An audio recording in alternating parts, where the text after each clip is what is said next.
నమస్తే, welcome to our channel. నేను పద్మిని. ప్రస్తుతంతో పాటు ప్రముఖ ఆధ్యాత్మికవేత్త, సూర్య ఉపాసకులు, sun spiritual society founder Vikramaditya garu మనతో పాటు ఉన్నారు. మాట్లాడదాం. సార్ నమస్తే. సార్ సూర్యోస్మి తల్లి. సార్, ఒక వెజిటబుల్ థెరపిస్ట్గా మీరు చేస్తున్నటువంటి సాధన, లేకపోతే కొన్ని వేల మంది అంటే వెజిటబుల్స్ ద్వారా వాళ్ళ సమస్యల్ని ఎలా సాల్వ్ చేయొచ్చు అనేది లియో డైట్ ద్వారా మీరు చాలా కృషి చేస్తున్నారు, ప్రాక్టీస్ చేస్తున్నారు. అది మీ ప్యాషన్ కూడా కదా? అవునమ్మా. కొంచెం కొత్తగా అడగాలనుకుంటున్నాను నేను. తప్పకుండా. ఉన్నటువంటి నవగ్రహాలకి సంబంధించి రాహుకేతువులు మినహాయిస్తే సూర్యచంద్రుల్ని కూడా వాళ్ళిద్దరికి ఒక్కొక్క రాశిని ఇచ్చారు. మిగిలిన గ్రహాలకి 2 రాశులు ఇచ్చారు. కుజుడికి సంబంధించి మేష వృశ్చిక రాశి అధిపతి కుజుడే. సో బేసిక్గా కుజుడిని బేస్ చేసుకుని మేషరాశి వారికి అలాగే వృశ్చిక రాశి వారికి, ఈ 2 రాశుల వారికి కామన్గా వచ్చే ప్రాబ్లమ్స్ ఏంటి, వీళ్ళ తత్వం ఎలా ఉంటుంది, ఆరాధన కూడా వీరు కామన్గా ఏం చేసుకోవచ్చు, సమస్యలు రాకుండా prevention is definitely better than cure. కాబట్టి అసలు వీళ్ళు ఎట్లా ఉండాలి, నిత్య దైనందిన జీవితంలో వీళ్ళు ఖచ్చితంగా అనుసరించాల్సినటువంటి అంశాలు ఏమిటి, ఇది తెలుసుకోవాలి అనుకుంటున్నాను. చెప్తారా? చాలా పెద్ద టాస్క్ పెట్టావమ్మా. చాలా సంతోషం. మేషం మనకి కాలపురుష చక్రంలో మొట్టమొదటి రాశి. ఇది అంటే కుజుడు ఆధిపత్యాన్ని ఇచ్చాడు. అలాగే మీరు వృశ్చికం, ఇది అష్టమ రాశి. నీ కూడా రహస్యాలు. ఇది పూర్తిగా బ్రైట్గా ఉంటుంది. సూర్యుడు అక్కడ చాలా తీక్షణంగా ఉంటాడు మార్చి ఏప్రిల్ నెలలో. మేషంలో. ఇక మనకి వృశ్చికానికి వస్తుల్లోకి నెలలు అవుతాయి అంతే, డిసెంబర్ ఆ టైంలో, సెప్టెంబర్, నవంబర్. అంటే వాతావరణంలో వచ్చేటువంటి మార్పులు, వాతావరణం వేడి తగ్గి చల్లగా ఉంటుంది, కాంతి తక్కువగా ఉంటుంది.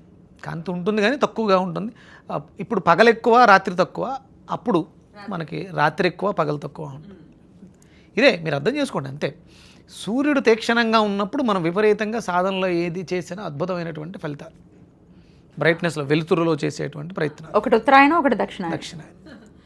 అంటే మన ఋషులు చేసినటువంటి అలైన్మెంట్, మనం దాన్ని తెలుసుకోవడానికి ఎంత తెలుసుకుంటేనే ఎంతో తెలుసుకున్నామన్నంత ఆనందం, గర్వం వచ్చేస్తూ ఉంటుంది.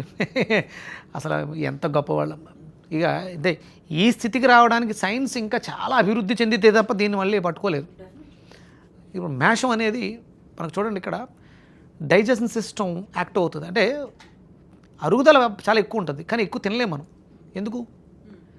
ఎండాకాలం వాటర్ ఇంటేక్ ఎక్కువ ఉంటుంది, కడుపు నిండిపోయినట్టు ఉంటుంది. అంటే ఉష్ణం అధికంగా ఉన్న సమయంలో మనం, అంటే మన శరీరాలన్నీ కూడా ఎక్కువ దాహార్తితో ఉంటాయి. సూర్యుడు తీక్షణంగా నడినెత్తి మీద ఉంటాడు. ఇక్కడంతా కూడా బ్రైట్నెస్, అరుగుదల మెరుగుపరుచుకోవడానికి మనం, అంటే మిగతా రోజుల్లో చేసిన పొరపాట్లన్నింటినీ ఇక్కడ ఫిల్టర్ చేసేస్తారు. విపరీతమైనటువంటి వేడి, అగ్ని కదా, దేన్నైనా శుద్ధి చేయగలిగిన శక్తి ఉంటుంది. ఇక్కడ మళ్ళీ మనం వృశ్చికానికి వచ్చేస్తులోకి అక్కడ శని ఆధిపత్యం అధికంగా ఉంటుంది. వృశ్చిక రాశి, అందులో ఉన్నటువంటి అనురాధ నక్షత్రాధిపతి శని. మనకి ఉత్తరాయణ పుణ్యకాలం పూర్తయిపోయి దక్షిణాయనానికి మారిపోతూ ఉంటుంది. సూర్యుడి యొక్క తీక్ష్ణత తగ్గుతుంటుంది.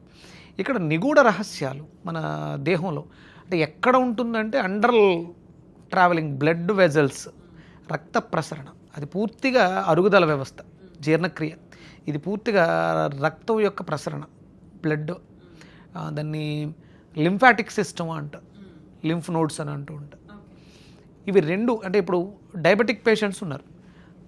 అరుగుదల డ్యామేజ్ అయితే, అంటే విపరీతమైనటువంటి ఆకలితో ఉంటే, ఎసిడిక్ నేచర్తో ఉంటే మీకు ఇక్కడ డయాబెటిక్ వచ్చేస్తుంది. వీరి రెండింటిని అనుసంధానం చేసుకుని, చాలామంది కొంచెం చూడండి, విపరీతమైనటువంటి వేడి ఉంది మాకు, ఎన్ని చేసినా తగ్గట్లేదు. ఇవి 2 కాంబినేషన్స్. మీరు తెలిసి అడిగారో తెలియక అడిగారు. అది విపరీతమైనటువంటి ఉష్ణతత్వాన్ని కలిగి ఉంటుంది. మళ్ళీ బుడిద గుమ్మడికాయ కానీ చలువ చేస్తుంది, అగ్నితత్వం అది.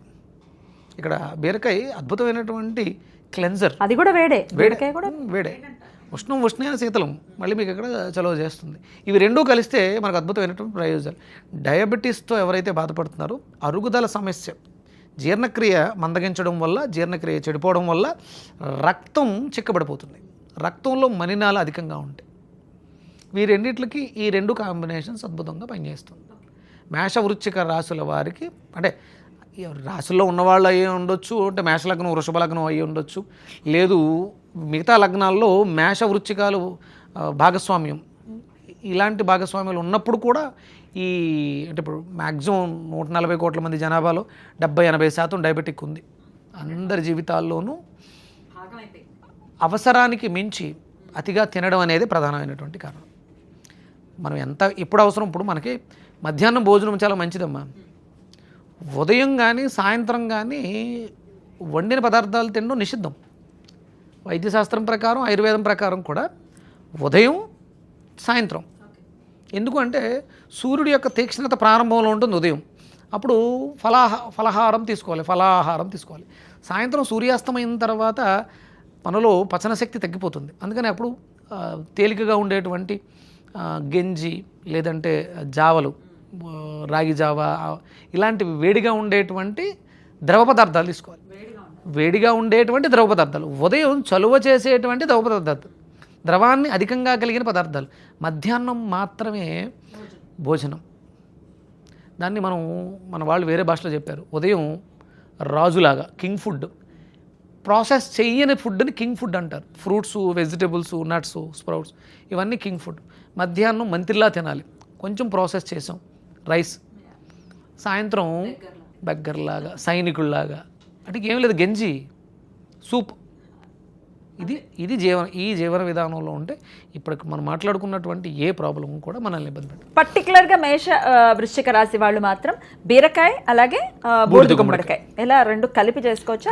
చేసుకోవచ్చు, విడివిడిగా కూడా చేసుకోవచ్చు. రెగ్యులర్గా అంటే ఈ చైత్రం, వైశాఖం, జ్యేష్ఠ మాసాల్లో బూడిద గుమ్మడికాయని మనం బాగా విరివిగా వాడాలి. మనకి మీరు అన్నట్టు దక్షిణాయనం పుణ్యకాలం ప్రారంభం అవుతుంది అనుకున్నప్పుడు అది మేషం వాళ్ళైనా వృశ్చిక రాశి వాళ్ళు ఇప్పుడు బూడిద గుమ్మడికాయ జ్యూస్ తాగొచ్చు, అప్పుడు బీరకాయ తీసుకుంటాం. ఇప్పుడు మేషరాశి వాళ్ళు బీరకాయ కూడా తీసుకోవచ్చు ఇప్పుడు, కానీ రెగ్యులర్గా మనం బూడిద గుమ్మడికాయ తీసుకుంటే మంచిది. అప్పుడు ఆ దక్షిణాయనం ప్రారంభమైనప్పుడు అంటే నవంబర్, డిసెంబర్ నెలల్లో బీరకాయ తీసుకోవచ్చు. అవసరాన్ని బట్టి ఆరోగ్య అంటే ఇవి మన దైనందిన జీవితంలో మన ఇంట్లో మన కళ్ళెదురుగుండా కూరగాయల షాపులో కనిపిస్తాయి, మన ఇంట్లో ఉంటాయి. ఇది ఆహారమే ఔషధం ఎప్పుడవుతుందంటే మనం వండితే అది ఆహారం అవుతుంది, వండకపోతే ఔషధం అవుతుంది. ఔషధం కావాలి. ఆహారం ఔషధం ఎలాగా అంటే వండితే ఆహారం, వండకపోతే ఔషధం. అది మీ చాయిస్. రైట్. అద్భుతం సార్. సో మేషరాశి వాళ్ళు ఖచ్చితంగా కాన్సన్ట్రేట్ చేయాల్సింది ఈ రెండింటి మీద. అద్భుతం సార్, చాలా బ్యూటిఫుల్గా ఎక్స్ప్లెయిన్ చేశారు. నెక్స్ట్ వీడియోలో వృషభ అలాగే తులా రాశి గురించి తెలుసుకుందాం. Thank you sir. నమస్తే. సూర్యోస్మి. జై శ్రీరామ్. జై శ్రీరామ్.